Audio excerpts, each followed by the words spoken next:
What's going on, everybody, and welcome back to a brand new episode on my channel. As always, I'm Jay, and today, guys, I have to share something with you. I know you guys know me as the sci-fi animation superhero guy for what I do in review terms on my channel, but I am slightly a fan of certain horror movies, as you can see by my shirt, and I do have to profess my love for Friday the 13th, Nightmare on Elm Street, and, of course, today's topic, which is Halloween. And in case you hadn't heard, there's going to be a new kind of continuation slash reboot of the series called Halloween, incidentally enough, which is going to be releasing later this year, actually in the month of October. Who would have thought? But anyway, with this sequel slash reboot, or whatever you want to call it, we find Michael back on the big screen. And when I had first heard about this film, one of my things that I had thought was, okay, this is going to be a cash grab. You know, it's a dying series. It hasn't really had the best track record of keeping consistently high quality or good storylines in the films themselves. They've kind of become a little bit of a parody of, you know, themselves. And these films, especially the original, were actually the kind of OG versions of the slasher genre. And it was really one of the most well-done independent films at the time, the first Halloween, that is, by John Carpenter. But then I heard through the grapevine, okay, John Carpenter's on board, he's producing, okay. And then I heard Danny McBride was a co-writer on the script of this one, and I just said, huh, Danny McBride, the same dude who's in those funny-ass movies all the time, and, you know, I don't remember him ever being serious as a role or anything like that in any of his films, and I really don't even know any of his writing credits, but I mean, I don't know his extensive background. He could be a great writer for what I know, so that did pique my interest a little bit.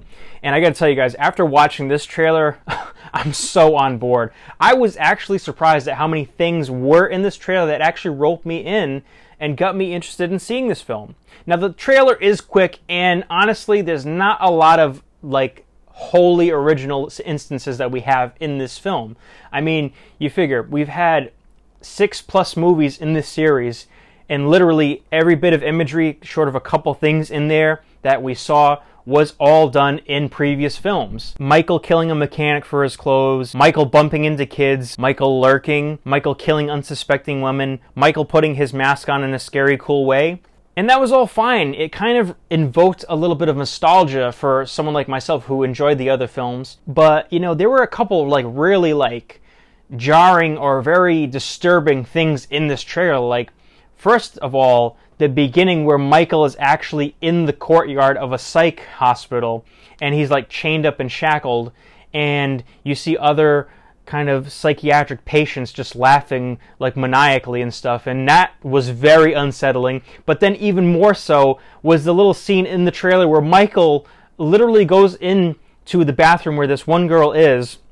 He drops teeth into her stall. He literally removed all the teeth out of this one guy that he killed's mouth and dropped it in front of her just before what I'm assuming he's going to kill this lady. That's insane. I've never seen anything like that in a Halloween movie before, and I'm sorry, but I mean, holy shit. I mean, in the Rob Zombie ones, he had a couple of very gruesome ways of killing people, for sure, especially the one where he was like stomping somebody's face out, and it was very visceral in certain points of the other films, but I mean, that's like a subtle way of showing you this guy is demented. And the thing is, too, is the genius of the first Halloween film was the fact that there was no blood in it, but you saw stuff and your imagination ran wild. So this right here, even though there is some blood and some gore, I'm sure, because it's a newer horror film and it's going to be earning that rated R rating, just the fact that it alludes to what he did to that guy is haunting. And that's right there, that's the hook that got me in. So let's back it up for a second here. As far as continuity-wise, I'm sure you're asking where this film fits in because it's kind of a reboot and whatnot, and didn't they kill Michael or whatever? Well, first of all, let's get the thing out of the way. It doesn't have any ties to Halloween 3, because that's the black sheep of the series. Even though it is a decent horror movie, it just shouldn't have been called Halloween. Other than that, it ignores Rob Zombie's reboots.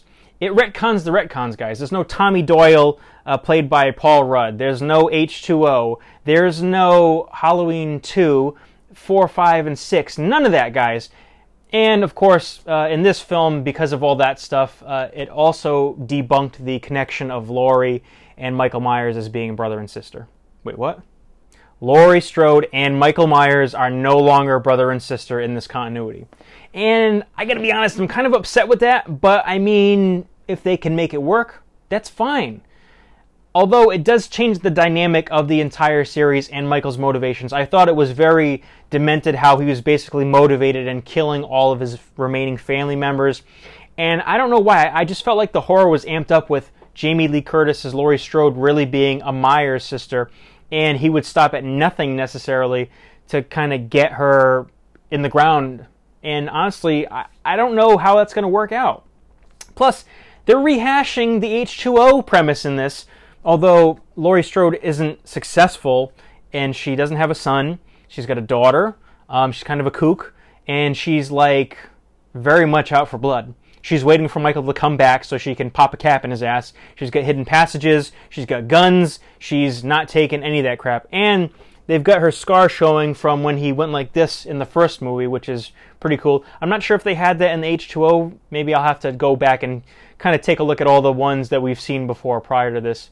I might have to go and pick up the Blu-rays, full disclosure. But out of all of them, the first two originals, those ones were my favorites. I really enjoyed those ones, and I felt like they told a very good story. And you know what? Even though we see Dr. Loomis and Michael perish, I didn't mind them coming back for later iterations. And you know what? Michael is an unstoppable force.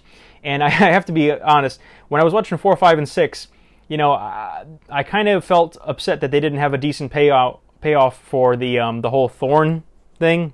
Like 4, 5, and 6 is the Thorn trilogy.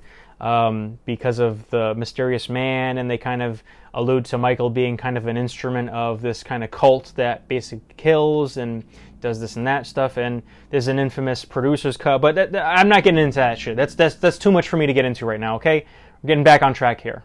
So, I mean, say what you will, it is rehashing stuff, but I guess that they felt like this was the only logical way to do this. Am I happy that this is happening? Not necessarily, but again, guys, I mean, what they did with this trailer, it got me in, and I am, you know, I'm on board. I'm eagerly waiting to see this film. Is it going to be opening day? Probably not, but I definitely do want to see what they do with this. And, you know, I mean, if they pull it off pretty good, this could be either a great send-off or a terrible waste of time. Or the third option is they're going to reinvigorate the series and then, oh God, we're going to have a whole bunch more. Anyway, guys, what did you think about the trailer for Halloween, the 2018 reboot / continuation? How do you feel about the fact that it's not falling into the typical category of the continuity of the original films? And do you think that's a bad thing? If so, let me know down below. Like, comment, subscribe, and as always, guys, keep your eye out for my next video. Until next time, guys, I'm Jay. Take care. Bye.